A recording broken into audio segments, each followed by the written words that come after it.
Assalamualaikum Alhamdulillahi zil jalali wal ikram Sahibit tawli wal in'am Ahmaduhu subhanahu wa ta'ala Ala ni'amihi al-idham Kama ashkuruhu ala alaihi al-jisam Wa usalli wa usallim Ala nabiyyina wa sayyidina Muhammadin sayyidil anam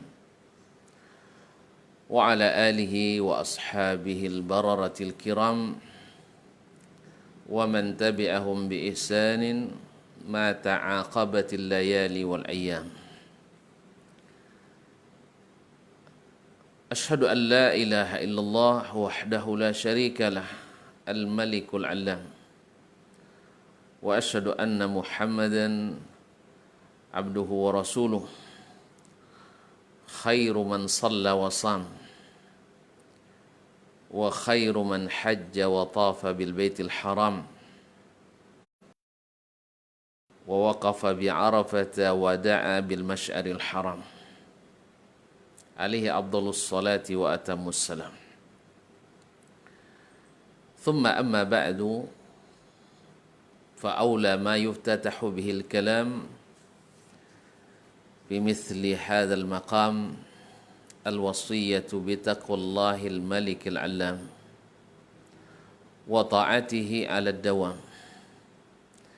فإن تقوى الله أعلى نسب وإن طاعته أغلى مكتسب إن أكرمكم عند الله أتقاكم وتزودوا فإن خير الزاد التقوى واتقون يا أولي الألباب.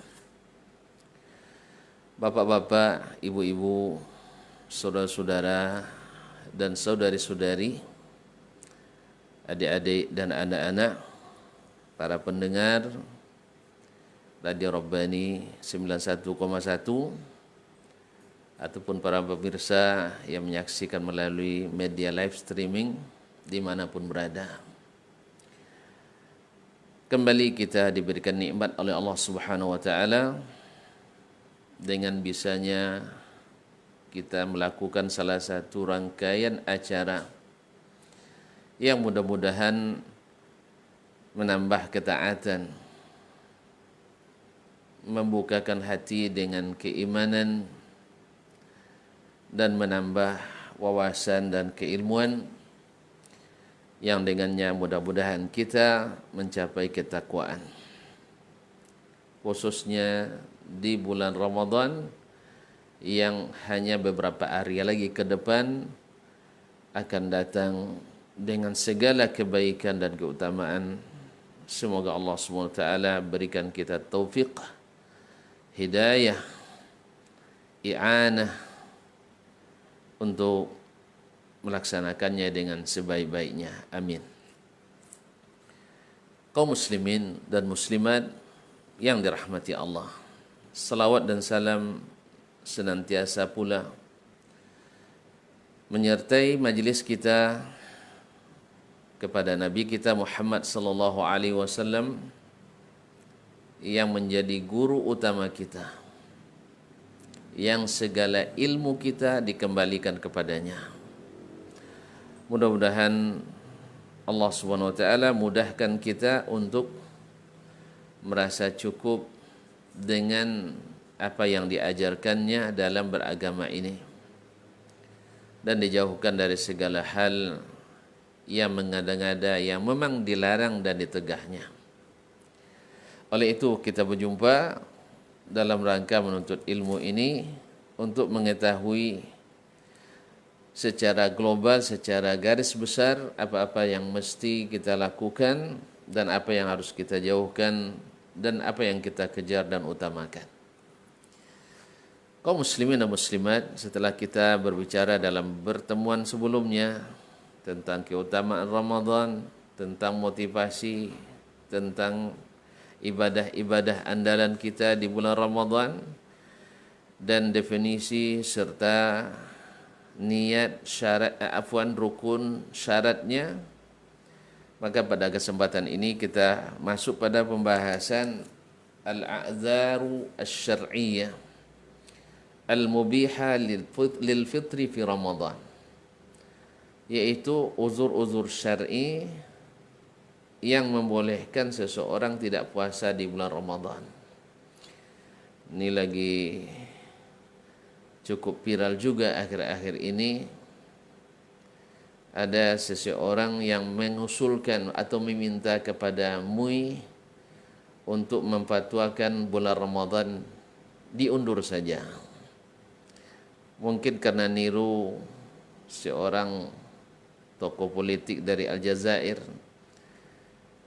yang memang dekat dengan pemikiran liberal dan sekuler, karena di situ adalah bekas jajahan Perancis, yang mengatakan bahwa bulan Ramadan demi meningkatkan imunitas terhadap wabah corona maka kita undur saja. Boleh diundur. Begitulah bila kata Imam Ibn Hajar rahimahullah dalam Fathul Bari, man takallama fi ghairi fannihi ata bil ajaib. Seseorang yang bila berbicara pada sesuatu yang bukan bidangnya akan mendatangkan sesuatu yang aneh-aneh. Allah musta'an. Oleh itu barangkali sangat munasabah kalau kita membahas apa saja uzur-uzur syar'i yang membolehkan kita untuk tidak berpuasa di bulan Ramadan. Bukan dengan secara serentak mengundur atau meninggalkan bulan Ramadan. Karena Allah sudah tetapkan syahrul Ramadan. Puasa itu adalah di bulan Ramadan. Bukan di bulan yang lain. Bukan hak kita untuk mengundur atau menggantinya dengan sengaja di bulan yang lain. Maka apa saja uzur-uzur yang diberikan oleh Allah Subhanahu wa taala? Maka yang pertama adalah al-maradu wal kibaru, yaitu sakit atau usia lanjut atau usia renta. Allah Subhanahu wa taala mengatakan ayyaman ma'dudat faman kana minkum maridan aw ala safarin fa'iddatun min ayyamin ukhar. Sesungguhnya puasa itu hanya beberapa hari yang berbilang. Siapa di antara kamu yang sakit atau musafir, maka dia berbuka boleh diganti dengan hari-hari yang lain. Dan firman-Nya pula, faman syahida minkumus syahra falyasum wa man kana maridan aw ala safarin fa'iddatun min ayyamin ukhar. Siapa yang berada di tempatnya tidak musafir di bulan itu hendaklah dia puasa. Dan siapa yang sakit atau musafir maka boleh tidak berpuasa dan diganti dengan hari yang lain. Nah, puasa yang diizinkan, sakit yang diizinkan untuk tidak berpuasa itu adalah sakit yang berat bagi orang itu untuk berpuasa.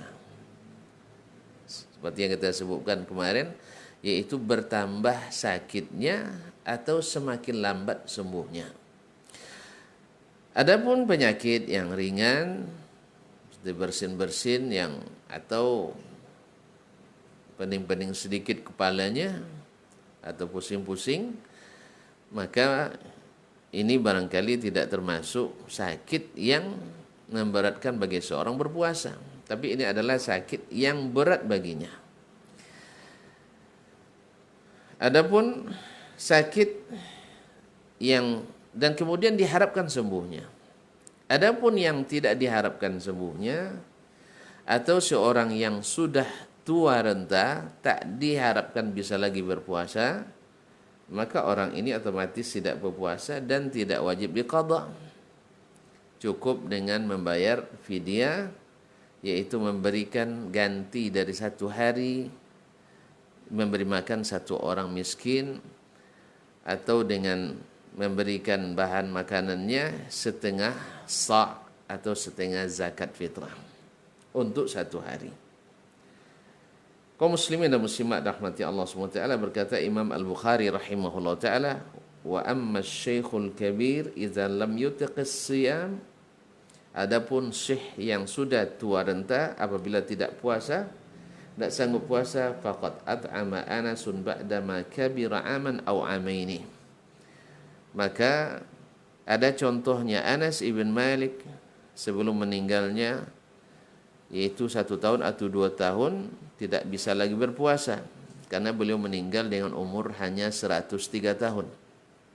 Di umur yang sudah renta tak sanggup lagi berpuasa, maka dia membayar atau mengganti setiap 1 hari memberi makan 1 orang fakir miskin, baik dengan memberikan makanannya atau memasaknya dan mengundang setiap sebanyak hari yang tidak puasa orang-orang miskin, atau mengundang 1 orang miskin sejumlah hari yang dia tinggalkan. Ma'asyur muslimin, ma'asyur muslimat yang dirahmati Allah subhanahu wa ta'ala, kalau seandainya zakat fitrah kita sekitar 2,5 kg atau 2,7 kg atau lebih, bagi yang bermurah hati mencukup menjadi 3 kg, maka dia berikan 1,5 kg. Tapi bagi yang mengikuti fatwa yang pada umumnya dipakai 2,5 kg, berarti setengah daripada itu dia bayarkan. Kaum muslimin dan muslimat, ini yang pertama. Yang kemudian, bila orang yang sakit tetap puasa, maka puasanya tetap diterima. Artinya dia mungkin merasa tidak enak kalau tidak puasa. Walaupun dalam hal ini, kalau seandainya memang berat baginya puasa, sebaiknya dia tidak berpuasa. Karena Allah SWT mengatakan, yuridullahu bikumul yusra wa la yuridu bikumul usra. Allah ingin bagi kalian kemudahan dan tidak ingin kesulitan. Tapi kalau dia tetap puasa, sah puasanya dan diterima insya-Allah ta'ala. Yang kedua, uzur yang syar'i yang membolehkan seseorang untuk tidak berpuasa adalah as-safaru, yaitu melakukan musafir, yaitu melakukan perjalanan, yaitu perjalanan yang membolehkan seseorang mengqasar salatnya. Itu dikatakan musafir, dan pada umumnya wallahu alam itu yang menempuh jarak tidak kurang dari 40 mil atau dengan ukuran sekarang sekitar 80 km. Sebagian mazhab seperti Al-Hanabilah mengembalikannya kepada urf. Seandainya urf satu tempat itu sudah dikatakan musafir, maka dibolehkan untuk tidak berpuasa. Karena Nabi SAW mengatakan, liman salahu anis siyami fis safar, ketika ditanya oleh seseorang tentang puasa dalam musafir, Nabi menjawab, in syi'ta fasum wa in syi'ta fa'aftir. Kalau kamu mau silakan puasa, kalau tidak silakan tidak puasa. Hadis riwayat Imam Al-Bukhari. Kemudian Nabi juga keluar ke Makkah pada suatu kali di bulan Ramadan dalam keadaan puasa. Ketika sampai di Kadid, aftar fa'aftaran nas, beliau berbuka dan orang-orang pun ikut berbuka bersama Nabi. Juga hadis sahih Al-Bukhari. Kaum muslimin dan muslimat dirahmati Allah. Kemudian harus dicatat bahwa musafir yang membolehkan tidak puasa adalah musafir dalam keadaan taat. Bukan musafir yang sengaja untuk meninggalkan puasa, apalagi untuk berbuat maksiat. Maka perbuatan taat artinya tidak melanggar syariat Nabi SAW. Mana yang lebih baik baginya, puasa atau tidak? Wallahu alam, khilaf di sini. Yang sebagian mengatakan mengambil rukhsah lebih diutamakan. Karena Allah SWT menyebut, Nabi menyebut rukhsah itu sedekah Allah, dan Allah suka sedekahnya terima. Yang lain mengatakan puasa lebih afdal karena dia asalnya, kalau dia sanggup. Nah, wallahu alam, sebagai pertengahan kita katakan mana yang paling mudah di antaranya. Kalau seandainya baginya mudah untuk puasa dengan alasan bersama kaum muslimin, ditambah pada hari ini alat-alat transportasi yang sangat memudahkan, maka dia milih puasa, dan itu lebih mudah, ini lebih utama. Dan seandainya dia mengatakan atau dia memilih baginya lebih mudah tidak puasa, maka ini lebih diutamakan. Wallahu a'lam. Yang ketiga yang membolehkan seseorang tidak berpuasa, bahkan wajib tidak berpuasa dalam keadaan ini, yaitu al-haid wan nifas. Itu haid dan nifas. Nah, bila seseorang wanita haid dan nifas, baik sebelum terbit fajar shadiq, tentu saja ini sudah wajib tidak berpuasa atau otomatis tidak berpuasa. Karena dia tidak mungkin meniatkan puasa dalam keadaan dilarang puasa.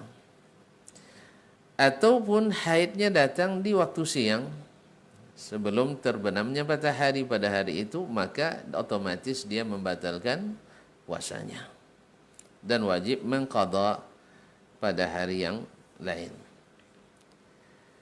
Kaum muslimin dan muslimat dirahmati Allah, dan wajib mengqadha berdasarkan hadis Ummul Mukminin Aisyah radhiyallahu taala anha, kana yusibuna dzalik fa nu'maru biqada'is shaumi wa la nu'maru biqada'is shalah. Kami pernah mengalami hal tersebut di bulan Ramadan, lalu kami diperintahkan untuk membayar atau mengqadha puasa dan tidak diperintahkan untuk mengqadha salat. Yang keempat, yang membolehkan seseorang untuk tidak berpuasa adalah al-hamlu war-radha, yaitu hamil atau dalam keadaan menyusui. Orang yang hamil atau menyusui anak mungkin karena sebab dia ini takut atau khawatir mendatangkan mudarat kepada anak yang dikandung atau anak yang disusu. Misalnya dengan berpuasa, mungkin nutrisi yang akan diberikan pada sang anak, baik yang dalam kandungan maupun yang sedang disusui, akan berkurang. Dan ini berpengaruh kepada kesehatan sang anak. Atau khawatir kepada kesehatan dirinya. Karena bagaimanapun seorang ibu yang mengandung memerlukan energi dan nutrisi lebih dari yang tidak.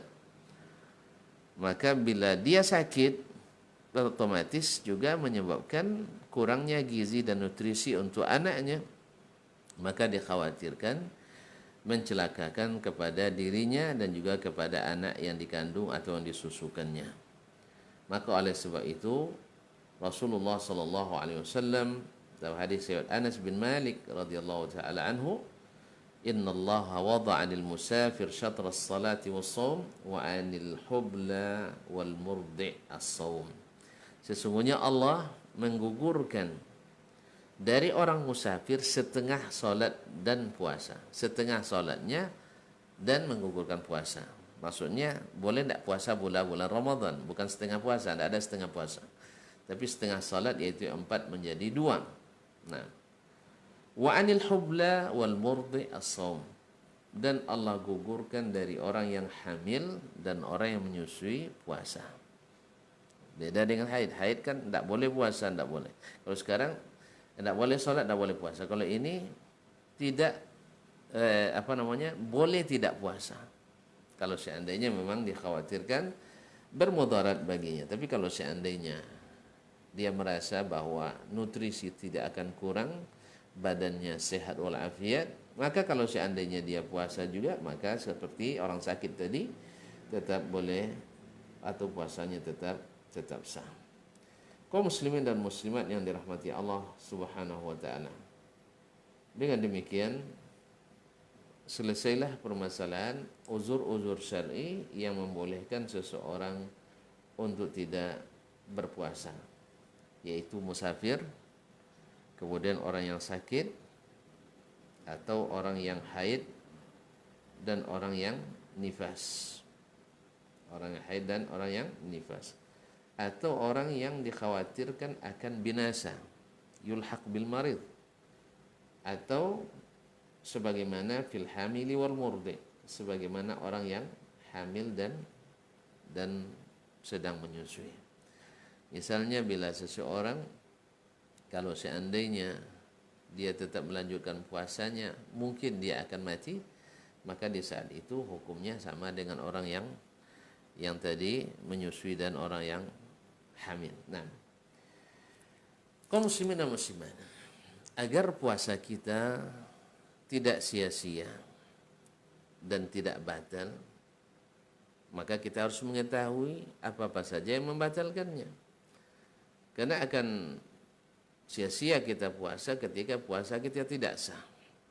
Maka sebagaimana kita harus tahu apa syaratnya dan apa rukunnya dan apa saja hal-hal yang dibolehkan, apa yang tidak dibolehkan. Nah, sekarang kita harus tahu pula apa saja yang membatalkan puasa kita, yang harus ditahan, karena ceritanya kemenahan tuh. Nah, al-imsak.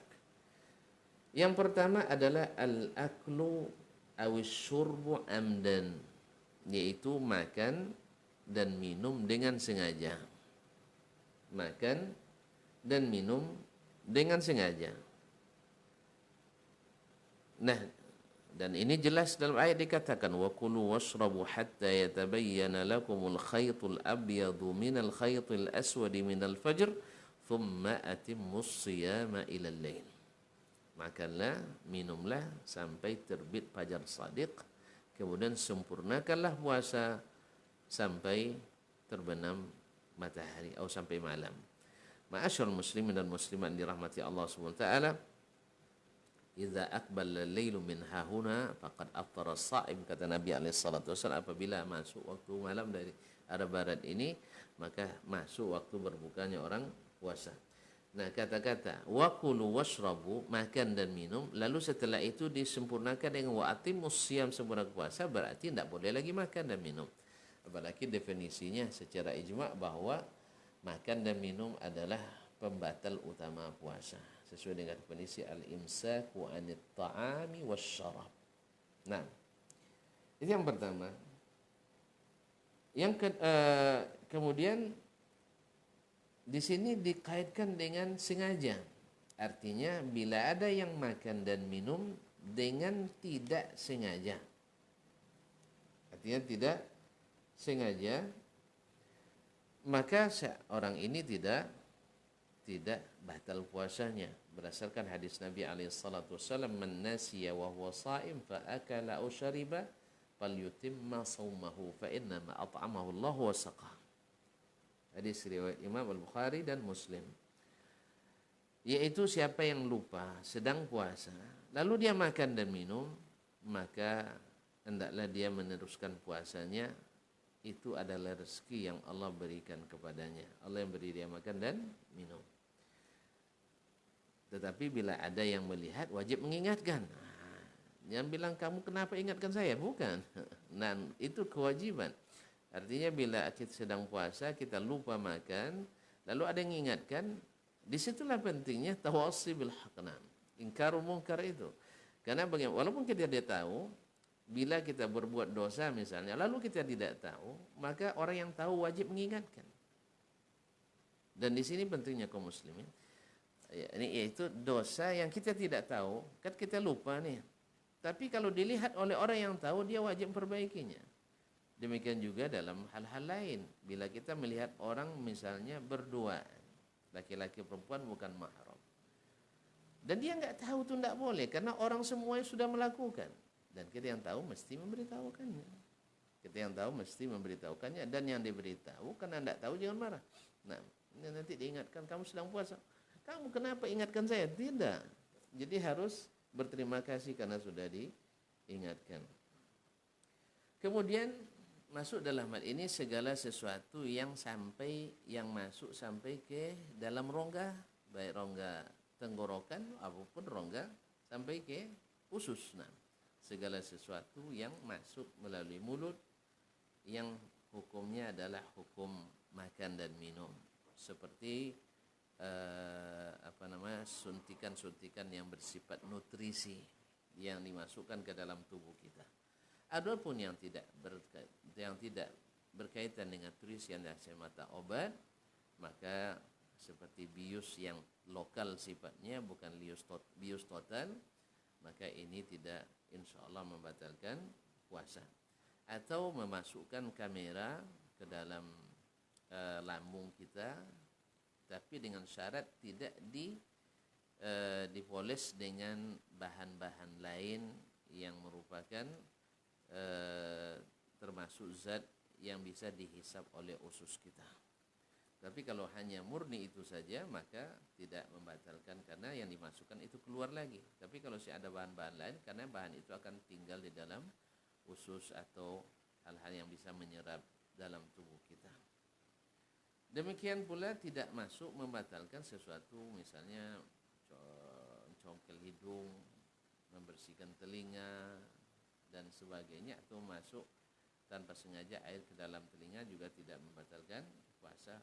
Karena sebagian orang sampai-sampai ngocek matanya nanti batal puasanya. Tidak, ini tidak membatalkan puasa. Nah, yang ketiga atau yang kedua yang membatalkan puasa ada al-jima, yaitu bersenggama antara suami dan istri. Ya, ada pula yang bertanya bagaimana kalau tidak dengan suami dan istri. Auzubillah. Ya. Karena subhanallah, Allah musta'an. Bersenggama dengan suami atau suami istri. Nah, barang siapa yang melakukan hubungan suami istri di siang Ramadan, maka otomatis puasanya batal. Dan ini adalah dosa besar. Maka dia mesti bertobat, mesti istighfar dan membayar, mengqadha puasanya tersebut. Dan bersama qadha ada lagi kafarah, yaitu tebusan atau denda, yaitu memerdekakan seorang hamba. Kalau tidak sanggup maka puasa 2 bulan berturut-turut. Puasa 2 bulan berturut-turut. Kalau tidak juga bisa puasa 2 bulan berturut-turut, maka baru dibolehkan memberi makan 60 orang fakir miskin. Dalilnya hadis Abu Hurairah radhiyallahu taala anhu riwayat Imam Bukhari dan Muslim, bahwa beliau berkata, bainama nahnu julusun inda Nabi sallallahu alaihi wasallam iz ja'ahu rajulun faqala ya Rasulullah halaktu. Ketika kami sedang duduk-duduk bersama Nabi, tiba-tiba datang seorang laki-laki, Rasulullah, saya binasa. Malak, apa masalahnya? Qala waqa'tu ala imra'ati wa ana sha'im. Saya bersenggama dengan istriku dalam keadaan puasa. Faqala Rasulullah sallallahu alaihi wasallam, maka Rasulullah SAW mengatakan, hal tajidu raqabatan tu'tiquha, kamu punya hamba sahaya yang bisa kau merdekakan? Qala la, tidak. Qala hal tastati an tasuma syahrayn mutatabi'ain, kamu sanggup tak puasa 2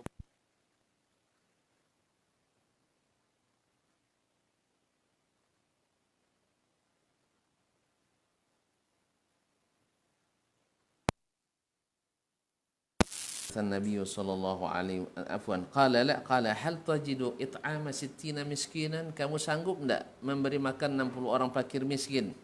Qala la, saya enggak sanggup. Famakatha Nabi sallallahu alaihi wasallam, lalu Nabi terdiam beberapa saat. Fa bainama nahnu ala dzalik utiya Nabi sallallahu alaihi wasallam bi araqin fihi tamar, lalu Nabi didatangkan kepadanya yang besar kurma. Qala aina sa'il, mana yang bertanya tadi? Faqala ana, saya ya Rasulullah.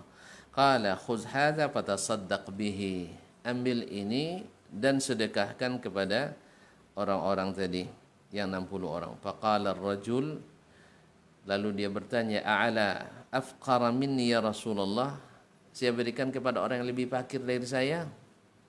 Fa wallahi ma baina labbatayhi ahlu baitin afqara min ahli baiti. Tidak ada di antara dua gunung itu yang ahli ahli rumah tangga yang lebih miskin dari rumah saya. Fadhahikan Nabi sallallahu alaihi wasallam, lalu Nabi tersenyum hatta badat, atau tertawa sampai terlihat anyabuhu, gigi serinya. Thumma qala at'imhu wa ahlak, kalau gitu berikan makan kepada keluargamu. Subhanallah. Dan termasuk dengan semakna jima adalah mengeluarkan mani dengan sengaja. Tentu saja dengan sengaja, baik dengan dilakukan sendiri atau dilakukan oleh istri atau yang lainnya yang tidak jima tapi maknanya sama. Tetapi tentu saja berbeda, apakah dikenakan kafarat atau tidak. Wallahu a'lam. Sahih di antara pendapat ulama adalah tidak dikenakan kafarat karena dia tidak jima. Dan tentu saja dianjurkan kepada seseorang yang tidak bisa menahan untuk tidak melakukan hal-hal yang berkaitan dengan mukaddimahnya. Kaum muslimin dan muslimat yang dirahmati Allah Subhanahu wa taala, dan orang yang mimpi lalu keluar mani, maka ini tidak membatalkan salat karena ini tidak membatalkan puasa karena ini di luar keinginannya. Nah, maka tidak batal puasanya karena dia tidak melakukannya sendiri. Yang ketiga yaitu at-taqayyu amdan, yaitu sengaja muntah. Sengaja muntah ini juga membatalkan puasa. Sengaja muntah ini di zaman ini mungkin dengan memberikan sebuah suntikan untuk merangsang muntah, ini termasuk hal-hal yang juga membatalkan puasa. Kemudian yang keempat adalah al-hijamah, yaitu membekam. Nabi SAW mengatakan aftarul hajim wal mahjum, telah batal puasa orang yang membekam dan yang dibekam.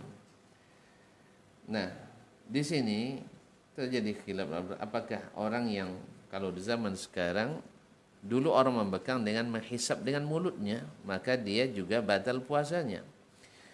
Tapi kalau sekarang orang sudah membekam dengan alat yang tidak lagi melalui hisap dengan mulut, sudah alat penghisapnya. Apakah ini batal juga? Wallahu alam.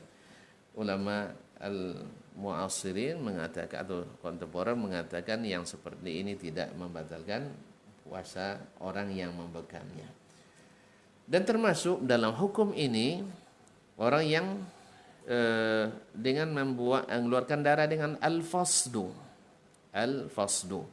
yaitu fasdu itu mengeluarkan darah dengan cara memotong salah satu dari urat nadi lalu dikeluarkan darah untuk mengeluarkan darah yang sakit, dan ini sama dengan bekam atau lebih, maka ini termasuk membatalkan. Adapun orang yang mengambil darah untuk sampel pemeriksaan di labor, kalau tidak banyak maka tidak berpengaruh kepada puasanya, tapi kalau terlalu banyak maka tetap membatalkan puasa. Yang kelima yaitu khuruju madamil haid wan nifas, yaitu keluarnya darah haid dan nifas, dan ini otomatis wajib dibatalkan. Nah, dan yang keenam adalah berniat berbuka. Kenapa? Karena salah satu rukun puasa adalah niat puasa. Nah, kalau sudah dia berniat berbuka berarti batal puasanya. Nah, yang ketujuh adalah ar-riddah, yaitu murtad dari agama Islam.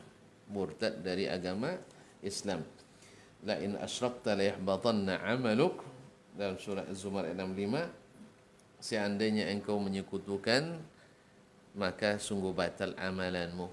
Nah, kaum muslimin dan muslimat dirahmati Allah, murtad adalah termasuk membatalkan amal, bukan hanya puasa, bahkan seluruh amalan kita.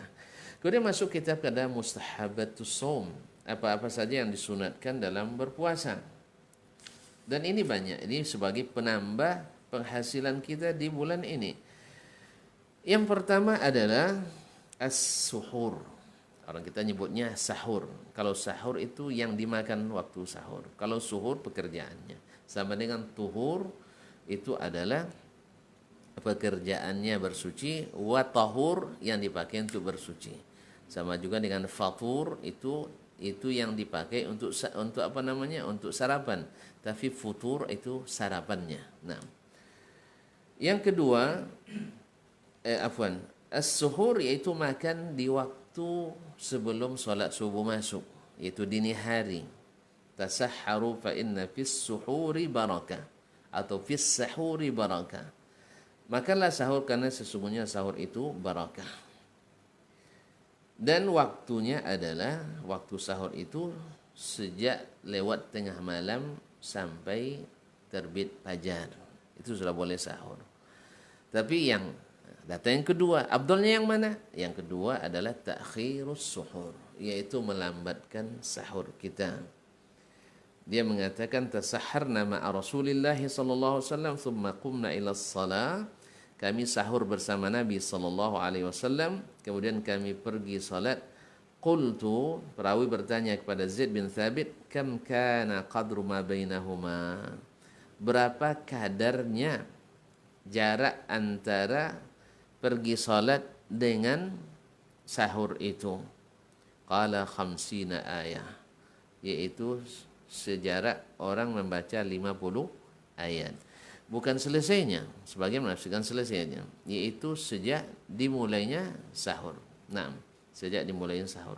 Bagi yang menafsirkan khamsina ayat membaca 50 ayat sejak selesainya, itulah mungkin datang masa jadwal imsakiyah Ramadan itu yang 10 menit.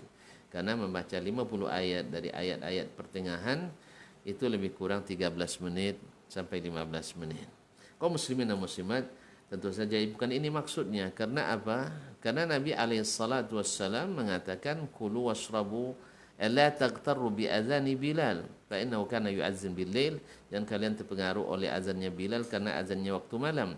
Kulu washrabu hatta yu'azzina ibnu ummi maktum, makanlah dan minum sampai azannya Ibnu Ummi Maktum, fa innahu kana la yu'azzin illa idza qila lahu asbahta asbahta, karena dia tidak azan kecuali setelah masuk waktu subuh. Jadi akhir daripada sahur itu adalah masuknya waktu subuh. Di sini kembali kita ingatkan para muazzin untuk jangan merusak ibadah orang, baik ketika sahur maupun ketika berbuka. Maka kembalilah para pengurus masjid untuk memperbaiki jam-jamnya, kalau perlu setiap hari, kalau tidak setidaknya seperti sekali 3 hari, seperti memanaskan mesin mobil kita lah, itu ya, supaya tidak rusak puasa orang, bahkan juga sholat orang. Sebagian orang mencepatkan azan sehingga kadang-kadang orang sholat sebelum waktu subuh. Nas'alullah as-salamu wa ta'afiyah. Yang keempat atau yang ketiga, ta'jilul fitr, yaitu segera berbuka. Segera berbuka, dan ini mustahab. Nabi alaihissalatu wassalam mengatakan la yazalun nasu bi khairin ma ajalul fitr, manusia selalu dalam keadaan baik selama mereka mensegerakan berbuka, yaitu pas azan, tentu saja dengan syarat muazzinnya dhabit, muazzinnya benar-benar azan setelah masuk waktu.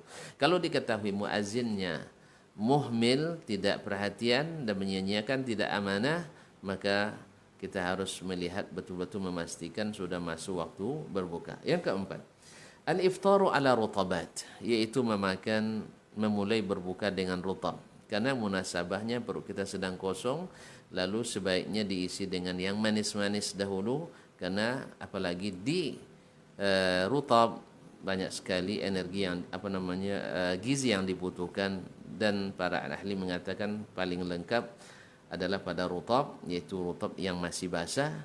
Kalau tidak dapat, maka dia makan tamar. Kalau tidak juga, maka dia minum air. Nah, kaum muslimin dan muslimat yang rahmat, yang kelima adalah doa. Doa ketika berbuka dan sedang puasa. Karena orang yang berbuka atau orang yang puasa dikabulkan doanya. Salasatun la turaddu da'watuhum, ada 3 orang yang tidak ditolak doanya. As-saim hatta yuftir, orang puasa sampai dia berbuka. Wal imamul adil, imam yang adil, pemimpin yang adil. Wal mazlum, dan orang yang terzalimi. Yang keenam, yaitu al-iktsar minas sadaqati wa tilawatil Qur'an, yaitu banyak bersedekah, banyak membaca Al-Qur'an, dan banyak membukakan orang yang puasa, dan seluruh amalan baik lainnya. Ini khususnya di bulan atau di masa ini kaum muslimin dan muslimat, di masa kaum muslimin dalam keadaan banyak yang kehilangan pekerjaannya, terdampak oleh wabah corona ini. Maka kesempatan ini bagi orang-orang yang Allah berikan kelebihan untuk benar-benar menunjukkan kepada Allah Subhanahu wa taala, ya Allah, ini rezeki darimu dan aku kembalikan kepadamu, dan engkaulah yang sanggup untuk menggantinya insyaallah taala. Dan Allah berjanji bahwasanya apa yang diberikan itulah untuk kita, dan Allah ganti dengan yang berlipat-lipat ganda. Banyak ini sudah kita bahas kemarin, bagaimana Rasulullah SAW sangat pemurah, dan di bulan Ramadan sangat pemurah lagi sampai seperti angin yang bertiup kencang. Yang ketujuh, al-ijtihadu fi salatil lail, bersungguh-sungguh untuk solat malam, khususnya di malam-malam semua malam terakhir, dan lebih khusus lagi adalah di malam-malam ganjil yang diharapkan datangnya malam Lailatul Qadar, yang pahalanya kita ketahui adalah lebih baik daripada 1000 bulan. Yang kedelapan adalah umrah di bulan Ramadan. Ini nih nampaknya buat tahun ini sepertinya kita tidak dapat melakukannya. Nah, beruntunglah orang yang sudah berniat, mungkin sudah mendaftar, tidak jadi, tapi azam kita sudah ada, Allah akan tuliskan satu pahala insyaallah taala. Dan bagi yang apalagi yang rutin umrah di Ramadan dan tahun ini terhalang seolah-olah dia juga umrah dengan izin Allah Subhanahu wa taala, maka tidak perlu bersedih. Kalau lillahi taala, yang seperti sedih itu kadang-kadang bikin malu karena tidak lillah. Kalau lillah enggak ada malu kita. Oleh sebab itu sama dengan sakit ini, kalau kita ditimpa, jangan malu-malu mengakui supaya dilayani, diobati dan diisolasi supaya tidak mencelakakan orang lain. Jadi artinya kita mengakui kita sakit ini, mengakui kita kena wabah ini sebenarnya menyelamatkan diri kita, menyelamatkan nyawa orang lain. Dan ingat pahalanya luar biasa. Man ahyaha faka'annama ahyan nasa jami'ah. Orang yang menghidupkan satu jiwa, menjaga kehidupan satu orang sama dengan menjaga kehidupan seluruh manusia. Oleh sebab itu, kaum muslimin dan muslimat dirahmati Allah, selama kita lillahi ta'ala tidak ada yang perlu dimalukan insyaallah dalam perbuatan. Qaul yang kemudian yang ke-9 adalah ketika ada orang yang mengajak kita atau mencela kita atau mengajak berantem kita, kita katakan inni shaim, saya sedang puasa. Artinya sabar dengan segala pintu-pintu kesabarannya. Dan sabar itu tidak ada batasnya. Tidak seperti orang kata bahwa sabar itu ada batasnya. Sabar itu tidak ada batasnya. Karena pahalanya tidak ada batasnya. Oleh sebab itu bersabarlah sepanjang masa sampai kita bertemu dengan pahala yang tidak terkira. Innama yuwaffas sabiruna ajrahum bighairi hisab. Sesungguhnya orang-orang yang sabar itu diberikan pahala yang tidak terkira banyaknya. Kemudian ada beberapa hal yang makruh, di antaranya adalah berlebihan dalam berkumur-kumur dan istinsyak ketika puasa, masuk air ke hidung. Di bulan puasa itu tidak boleh berlebihan. Sebentar-sebentar kumur, Anda. Ini tidak dianjurkan. Walaupun tidak membatalkan puasa kecuali kalau ditelan. Kemudian al-qublah, yaitu mencium istri. Ya, istri ya, bukan pacar dan kekasih, bukan, enggak, istri. Yaitu mencium istri bulan Ramadan bagi siapa yang khawatir tergerak syahwatnya. Apalagi kalau khawatir lagi tidak bisa menahan syahwatnya. Tapi kalau seandainya antum sama dengan Rasulullah SAW, bisa mengontrol syahwatnya, ciumnya hanya cium sayang, maka nah, yang ketiga adalah termasuk makruh adalah menelan dahak kita, karena dia termasuk juga kotoran. Yang kedua juga ada sesuatu yang mengenyangkan sedikit ya, kaum muslimin dan muslimat dirahmati Allah. Maka ini makruh walaupun tidak membatalkan puasa, kecuali dikumpul dulu lalu dimakan lagi, ini membatalkan puasa. Nah, dan tidak ada orang yang melakukannya. Yang keempat adalah yaitu mencicipi makanan tanpa hajat. Tapi kalau seandainya kita masak supaya tahu rasa garamnya, maka boleh mencicipi dengan syarat jangan sampai masuk ke rongga atau ke kerongkongan kita, cukup di lidah dan dikeluarkan kembali melalui ludah kita. Wallahu taala alam. Ini diantara yang dapat kita sampaikan, mudah-mudahan bisa kita laksanakan dengan sebaik-baiknya agar kita benar-benar mencapai apa yang dengannya Allah mewajibkan puasa, la'allakum tattaqun, semoga atau agar kalian bertakwa. Dan takwa itu adalah melaksanakan perintah dan meninggalkan larangan semata-mata karena Allah tabaraka wa taala. Barangkali demikian yang dapat kita sampaikan. Mudah-mudahan kita bertemu kembali. Wallahu taala alam wa sallallahu ala nabiyyina Muhammadin wasallam. Selanjutnya saya serahkan kepada saudara saya Ray Imran untuk melanjutkan. Baik, jazakallahu khairan Ustaz untuk materi dari kesempatan hari ini, dan mudah-mudahan bisa kita ambil pelajaran dari yang sudah disampaikan oleh Ustaz. Kita seperti biasa membuka sesi tanya jawab untuk beberapa menit ke depan sebelum kita akhiri kajian ini. Silakan untuk antum yang ingin bertanya secara langsung melalui line telepon 0812 73 33 5531 0812 73 33 5531 terkait materi yang disampaikan oleh Ustaz. Silakan untuk antum yang ingin bertanya langsung di line telepon 0812 73 33 5531 atau melalui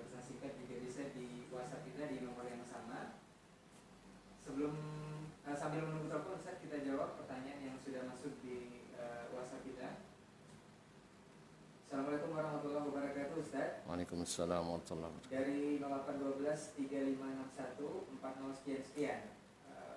Pertanyaan pertama Ustaz, bagaimana agar tercapainya takwa fi qalbi dengan sebenarnya? Karena zahir itu selalu menipu dengan hiasan secara terang-terangan.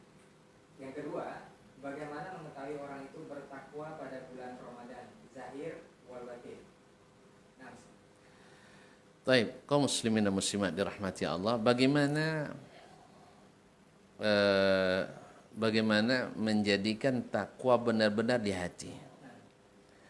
Dan Nabi SAW ketika menyebut takwa mengatakan at-taqwa hahuna. Takwa itu letaknya di sini. Kaum muslimin dan muslimat dirahmati Allah SWT. Nabi SAW mengingatkan, ala wa inna fil jasadi mudghatan. Ingatlah, di dalam jasad itu terdapat segumpal daging. Idza saluhat saluhal jasadu kulluh.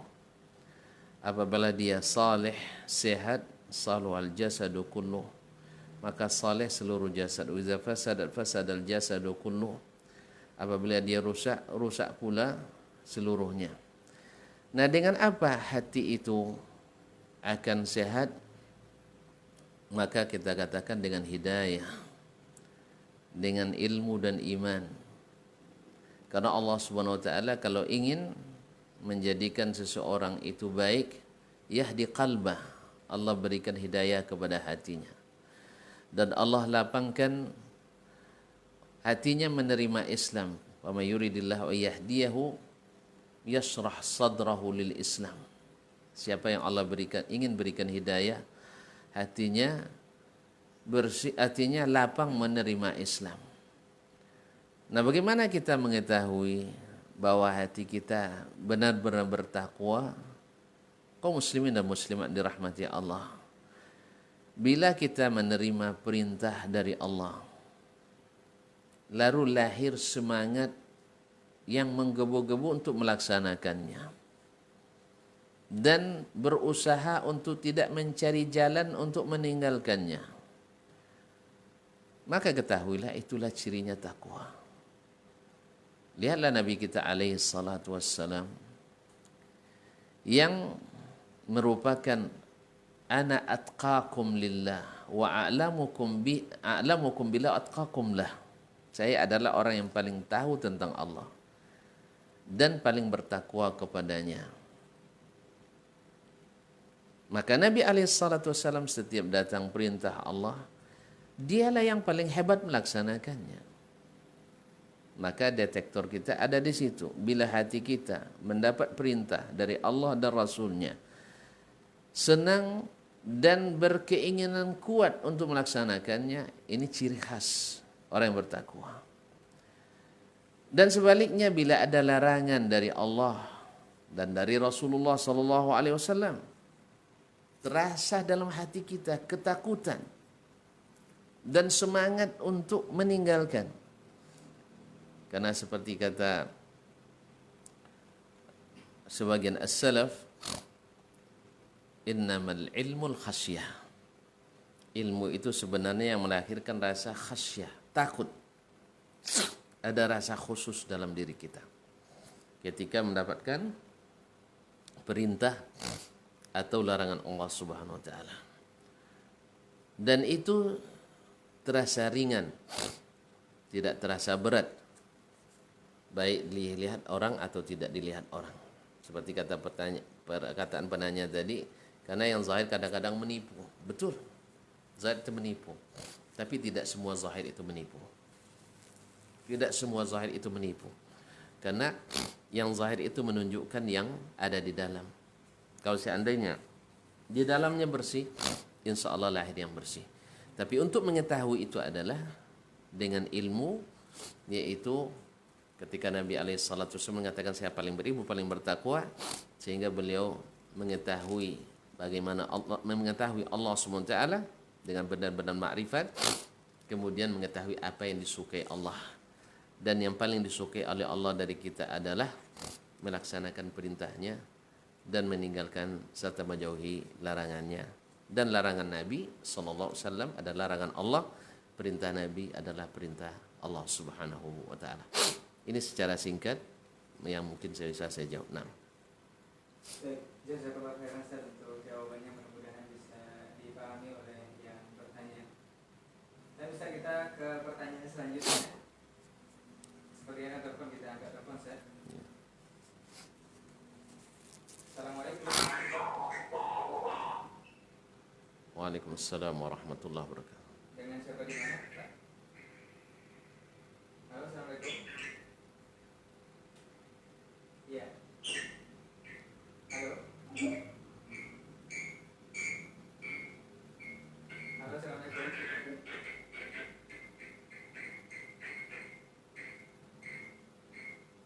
Nah, dicoba kembali untuk 0812 7895 sekian untuk menelpon, karena mungkin ada trouble di radio ataupun di teleponnya. Kita masih buka telepon untuk 0812 73 33 55 31 untuk atau ingin pertanyaan langsung kepada Ustaz seputar materi yang disampaikan. Sambil menunggu telepon, kita kembali ke pertanyaan yang sudah masuk di nomor WhatsApp kita dari 0852747313 sekian. Assalamualaikum warahmatullahi wabarakatuh, Ustaz. Assalamualaikum warahmatullahi Mau wabarakatuh. bertanya, Ustaz, bagaimana bayaran utang puasa bagi orang yang hamil? Jazakumullah khairan, Ustaz. Orang yang hamil ketika dia tidak berpuasa karena khawatir terhadap keselamatan dirinya atau keselamatan janinnya. Memang ada khilaf di antara ulama di sini. Apabila dia khawatir keselamatan dirinya, bukan janinnya, maka wajib baginya untuk mengqadha. Karena dia mempertimbangkan dirinya yang wajib puasa. Dan ada pula yang mengatakan bila seandainya dia khawatir terhadap keselamatan janinnya bukan dirinya, maka dia kena fidyah. Dan ada pula yang mengatakan bahwa bila kedua-duanya yang dia khawatirkan, maka dia kena qadha dan kena fidyah. Wallahu alam, sebagai pendapat yang pertengahan yang disebutkan oleh para ulama adalah seperti dari Abdullah bin Abbas radhiyallahu anhuma, mana yang lebih mudah baginya. Karena dasarnya yuridullahu bikumul yusra wala yuridu bikumul usra. Seandainya yang mudah baginya adalah mengqadha, maka dia mengqadha. Seandainya mudah baginya membayar fidyah, maka dia membayar fidyah. Kenapa? Karena setelah itu mungkin sekarang dia hamil, umur hamilannya 7 bulan. Nanti 2 bulan lagi dia akan melahirkan. Dan setelah melahirkan pasti menyusui. Menyusui ini 2 tahun. Atau ya pada umum yang maksimalnya 2 tahun. Oke lah dia menyusui 2 tahun, masuk lagi Ramadan depan. Dan mungkin sulit baginya untuk mengqadha, maka dia kenakan fidyah. Maka wallahu alam, yang lebih tenang kita kepadanya adalah mana yang paling mudah baginya, karena Allah menegaskan yuridullahu bikumul yusra wa la yuridu bikumul usra. Wallahu taala a'lam. Jazakallahu khairan Ustaz untuk jawabannya, mudah-mudahan bisa dipahami oleh yang bertanya. Banyak pertanyaan senada sebenarnya Ustaz, dari 0852 7895 sekian juga menanyakan masalah ibu yang hamil. Kita jawab telepon yang sudah masuk lagi. Halo, assalamualaikum warahmatullahi wabarakatuh. Waalaikumsalam warahmatullahi wabarakatuh. Dengan siapa di mana Bapak? Dengan kami Banjinan. Baik, silakan Bapak pertanyaannya. Assalamualaikum Pak Ustaz. Waalaikumsalam warahmatullahi wabarakatuh. Ahlan. Kepada Pak Ustaz. Alhamdulillah. Wa kaifa halukum? Hayyakum. Ini Ustaz, saya tanya bagaimana kalau siang bulan Ramadan ada orang yang puasa lagi, lalu dia kan, dan cara melarangnya bagaimana? Apakah melarang seperti biasa disuruh dia pulang, atau kita langsung dikadukan sama Pak RT? Karena kalau kita suruh pulang nanti dia melawan. Atau kita panggil Pak RT, atau bagaimana caranya Ustaz? Ada orang kelas di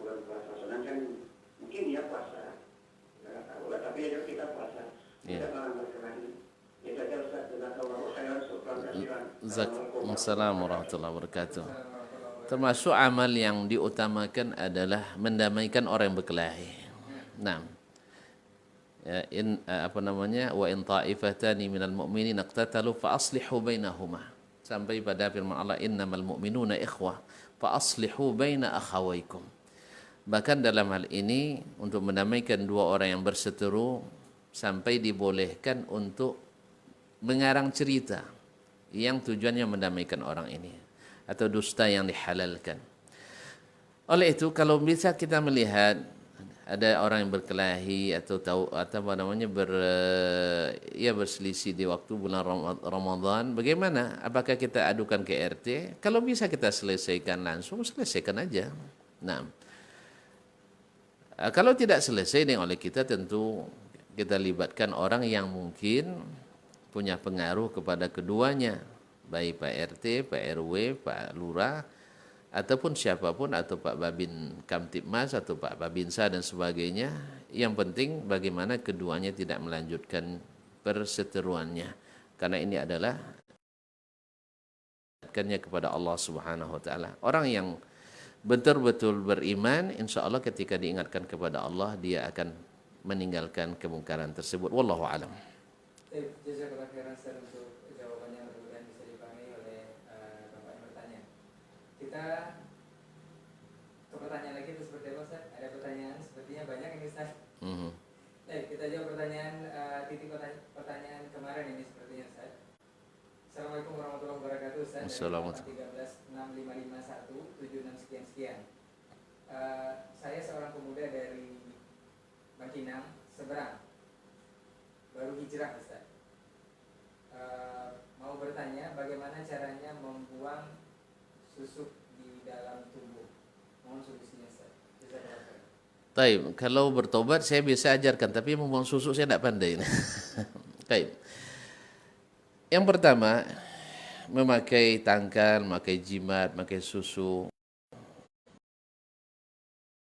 yang dikhawatirkan mensekutukan Allah SWT, karena kita sudah bertawakal kepada selain Allah dan meminta pertolongan kepada selainnya. Alhamdulillah antum sudah Allah tunjukkan jalan untuk bertobat dan hijrah. Semoga Allah berikan kekuatan. Yang tobat itu tentu saja dengan syarat itu, yang kedua berazam untuk tidak melakukannya kembali, dan yang ketiga adalah meninggalkannya. Nah, kalau meninggalkannya itu, kalau seandainya ada sesuatu yang ditanam di tubuh kita, dan itu kalau tidak dikeluarkan akan berpengaruh terus kepada kita, karena tidak luput dari pertolongan jin dan sebagainya, maka mesti dibuang. Mesti dibuang selama itu memungkinkan. Selama itu memungkinkan. Kalau seandainya sampai merusak anggota tubuh kita, maka wallahu ta'ala alam tidak mesti dilakukan seperti tato kemarin. Tapi kalau selama masih dibuang tanpa harus merusak di sini artinya sampai berbekas yang tidak bisa dihilangkan sekali. Tapi kalau hanya bisa dioperasi dan sebagainya, maka ini mesti dilakukan, wallahu ta'ala alam. Tapi yang terpenting itu adalah menyesali, meninggalkan, dan berazam untuk tidak kembali lagi. Dan rajin-rajinlah untuk menuntut ilmu, rajin-rajinlah untuk belajar, berada di majelis-majelis orang yang saleh. Wallahu a'lam. Jazakallah khairan untuk jawabannya. Satu pertanyaan terakhir sebenarnya. Assalamualaikum warahmatullahi wabarakatuh Ustaz. Assalamualaikum. Pertanyaan dari channel Kabar Mengaji Ustaz. Bagaimana nasihat Ustaz ini untuk saudara-saudara kita yang masih, apalagi sekarang memang pemberlakuan PSBB Ustaz, yang masih tetap sholat di masjid atau di lingkungan sekitar mereka. Baik, pertama kita doakan mudah-mudahan Allah Subhanahu wa taala memberikan taufik dan hidayah kepada kita semua. Yang kedua, kita berdoa mudah-mudahan Allah memberikan perlindungan kepada kita semua. Yang ketiga, nasihat saya kepada saudara-saudara saya tersebut, ketahuilah bahwa sesungguhnya yang karena dia kita ke masjid, yang karenanya kita beribadah, dialah yang menyuruh kita untuk sementara ini untuk meninggalkan rumahnya. Untuk meninggalkan rumahnya, jangankan masjid kita, Al-Masjidil Haram, yang salat di dalamnya lebih dari 100.000 kali salat. Al-Masjidun Nabawi, yang salat di dalamnya lebih dari 1000 kali salat. Dengan berat hati, dengan hati yang hancur berkeping-keping, saya yang tinggal 15 tahun di sana merasakan bagaimana cintanya orang-orang di sana terhadap masjid tersebut. Tentu saja orang-orang solehnya. Bayangkan bagaimana hancurnya hati mereka dibanding kita hari ini. Tetapi karena Allah menyuruh kita untuk taat kepada Allah dan Rasulnya, untuk taat kepada ulil amri, yang dalam hal ini ulama dan umara. Taat kepada Allah karena memang Allah melarang kita untuk mendatangkan mudarat pada diri sendiri dan mudarat pada orang lain. Dan taat kepada Rasul alaihi salatu wassalam, Nabi alaihi salatu wassalam sudah mengatakan untuk menjauhi atau menjauhi segala mudarat, la darara wa la dirar. Dan para ulama mengatakan darul mufasid muqaddam ala jalbil masalih. Menghindari mafsadah, kerusakan diutamakan daripada mengambil kemaslahatan. Kemudian alhamdulillah di negeri ini rata-rata mazhabnya Syafi'i, yang mana solat berjamaah bagi mereka adalah sunat muakkad.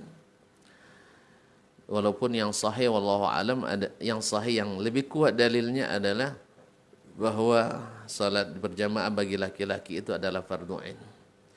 Tetapi Nabi SAW sudah menjadikan uzur boleh meninggalkan jamaah di saat hujan deras turun, yang mudaratnya hanya sekedar pakaian dan badan kena lumpur.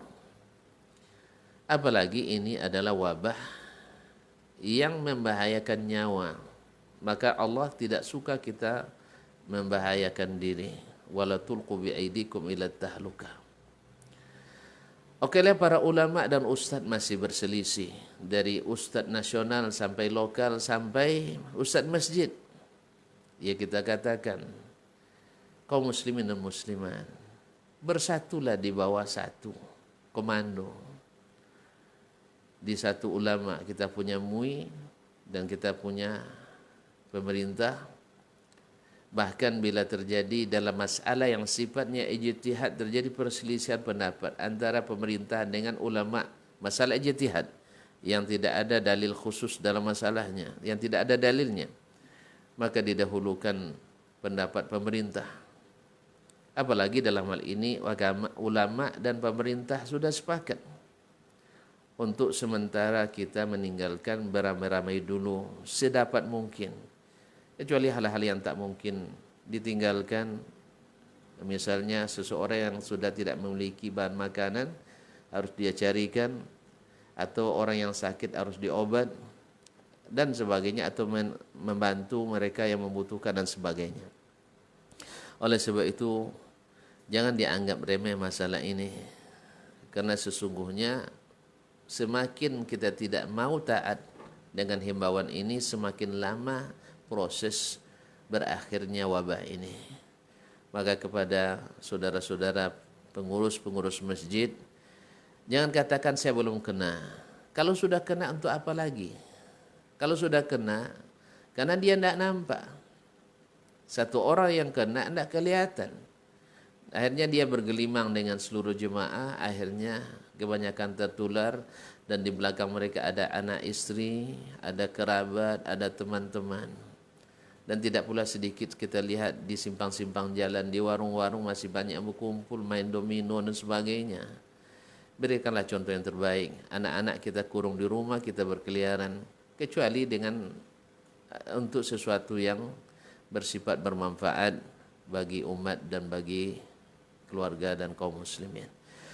Sekali lagi saya suruhkan, sekarang ulama kita sudah sepakat dengan pemerintah untuk sementara kita tinggalkan dulu berkumpul dan beramai-ramai, Mudah-mudahan dalam waktu yang tidak lama Allah dengan ketaatan kita tersebut, Allah dengan kepemurahannya akan mengangkat wabah ini.